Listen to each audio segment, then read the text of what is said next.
All right, guys, in this video, we're going to be looking at some energy and phase changes questions. We got a multiple choice and a short answer. So in this first one, a 1.5 gram of ice water at 0 degrees Celsius is placed in a warm room. Which of the following describes the energy transfer involved in melting the ice to create liquid at 0 degrees Celsius? The heat of fusion of solid ice, is 334 joules per gram.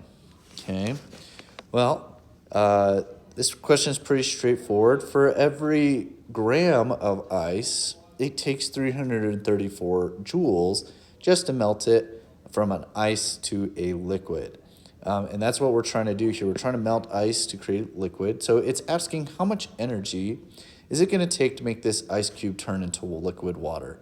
Okay, well, if we only had 1 gram, we could just use 334 joules. So right off the bat, A and B aren't right because we have more than 1 gram. We have 1.5 grams. So to figure that out, we just have to take that 1.5 grams times 334 joules per gram. Okay, that answer comes out to 501 joules of energy. So that's why A and B are right off the bat wrong. It takes 501 joules of energy.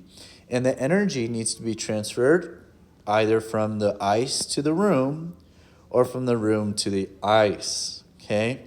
Now, in order to melt, we need to absorb energy to break down those intermolecular forces.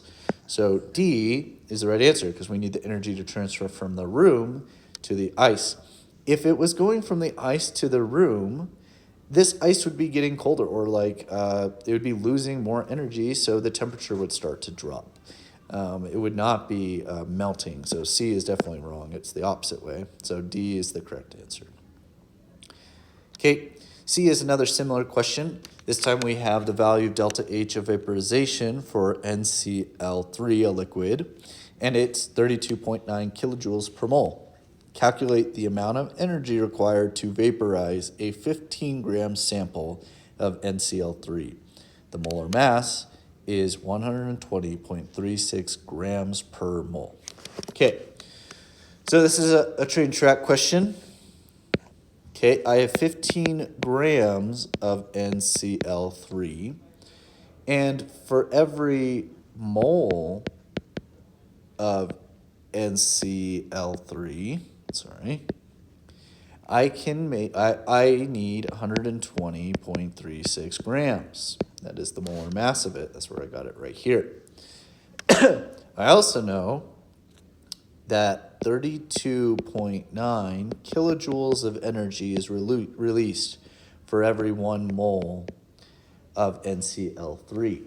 Okay, and I set my train tracks up like this because then we got grams of NCl3 that cancel with grams of NCl3. I should write that in there. And I got moles of NCl3 that cancel with moles of NCl3 to give me an answer that only leaves me with kilojoules. If you do that math, you take 15 times 1 times 32.9 divided by 120.36. Technically divide by 1 also here, but it really won't matter. Your answer is 4.1 kilojoules of energy. I'll put it 0 there. 4.10 kilojoules of energy. That's 3 sig figs, and that would be my answer.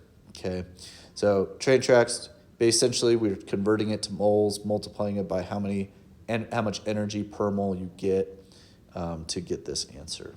Hopefully that was helpful.